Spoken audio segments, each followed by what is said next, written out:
Hello ළමයි Cook with Madhu YouTube channel එකට ඔයාලා ආදරෙන් පිළිගන්නවා. අද මම ඔයාලට අරගෙන ආවේ රසම රස චොක්ලට් පුඩින් එකක්. අපි බලමු මේ රසම රස චොක්ලට් පුඩින් එක කොහොමද ගෙදරදී ලේසියෙන්ම හදාගන්නේ කියලා. ඉතින් මේ චොක්ලට් පුඩින් එක හදන්න අපිට oven ඕනි වෙන්නේ නැහැ. ඒ වගේම බිත්තර, ජෙලටින් මේ දේවල් නැතුව කොහොමද බලමු රසට මේ චොක්ලට් පුඩින් එක හදාගන්නේ. අපි යමු වීඩියෝ එකට. මම මෙතන අරගෙන තියෙනවා චොක්ලට් පුඩිම හදන්න කෝන්ෆ්ලවර් ග්‍රෑම් 15ක්, ඒ වගේම චොක්ලට් පවුඩර් ග්‍රෑම් 25ක්, බටර් පොඩ්ඩක්, සීනි ග්‍රෑම් 25ක්, ලුණු කුඩු මේස හැන්දක්, ඒ වගේම වැනිලා. මම ෆ්‍රෙෂ් මිල්ක්ත් අරගෙන තියෙනවා වීදුරුවක්. ඉතින් අපි බලමු කොහොමද මේ රසම රස චොක්ලට් පුඩිම හදන්නේ කියලා. මම මුලින්ම කෝන්ෆ්ලවර් ටිකයි චොක්ලට් පවුඩර් ටිකයි මේ විදිහට හලා ගන්නවා.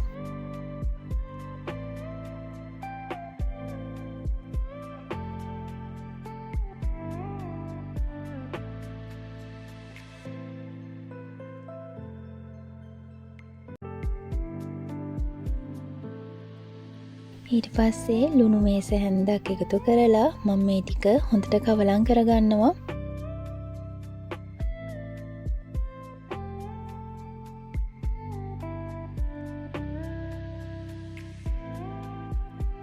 ඊට පස්සේ භාජනයක් ලිපේ තියලා මම මුලින්ම කිරි ටික දාගත්තේ. කිරි ටික දාගෙන ඉවර වෙලා ටිකක් සාමාන්‍යයෙන් රත් කරගන්නවා මම මේ කිරි ටික. කිරි ටික රත් වීගෙන එද්දී මම සීනි ග්‍රෑම් 25 එකතු කරගන්නවා.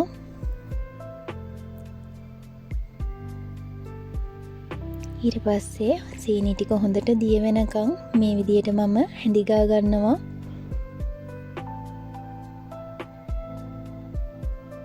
දැන් මම එකතු කරගන්නේ අර ඉස්සර වෙලා අපි කවලම් කරගත්ත කොකෝ පවුඩර් එකයි කෝන්ෆ්ලවර් ටිකයි. මේ මිශ්‍රණයත් එකතු කරගෙන අපි මේක හොඳට මේ විදියට කවලම් කරගන්න ඕනි. ගින්දර සාමාන්‍ය අඩු මට්ටමේ තමයි මේ වෙලාවේ තියාගන්න ඕනි. ගින්දර වැඩි කරගන්න නැතුව අපි මේක හදාගමු.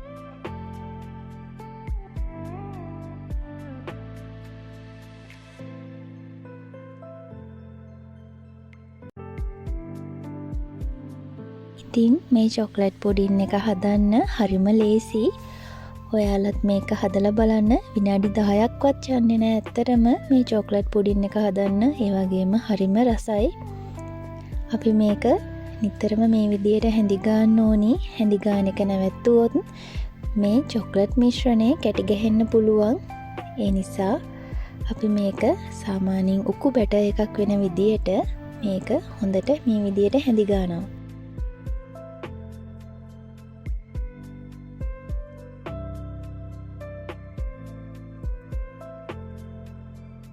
දැන් මේ අපි හදාගත්ත චොක්ලට් මිශ්‍රණය දැන් මේ උකු වෙලා තියෙන්නේ.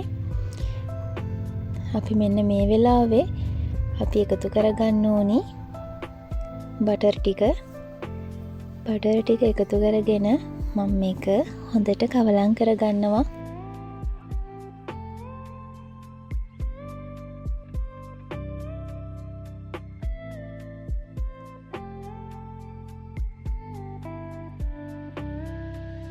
මිශ්‍රණය ගොඩක් උකු වුණාට පස්සේ තමයි අපි බටර් ටික දාගන්න ඕනි.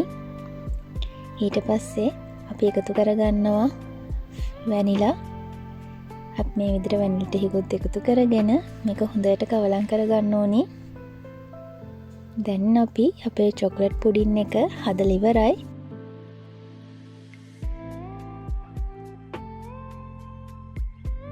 අපි මේක කප් වලට දාගනිමු.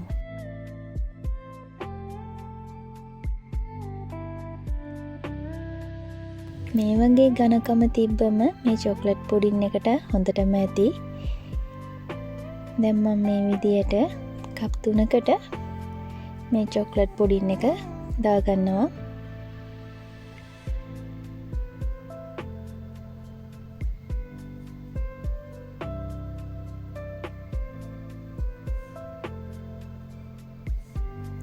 ඉතින් ටික වෙලාවක් තියලා අපි මේක ශීතකරණේ තියාගන්න ඕනි. ඊට පස්සේ අපිට පුළුවන් මේකට කජු ටිකක් වගේ දාලා මේක මේ විදිහට ඩෙකරේට් කරගන්න. ඉතින් මේක හරිම රස අතුරු පසක්. ඔයාලත් හදලා බලන්න. වැඩි වෙලාවක් යන්නෙත් නෑ. ඉතින් පොඩි අමුද්‍රව්‍ය ටිකකින් හදාගන්න පුළුවන් රසම රස අතුරු පසක්.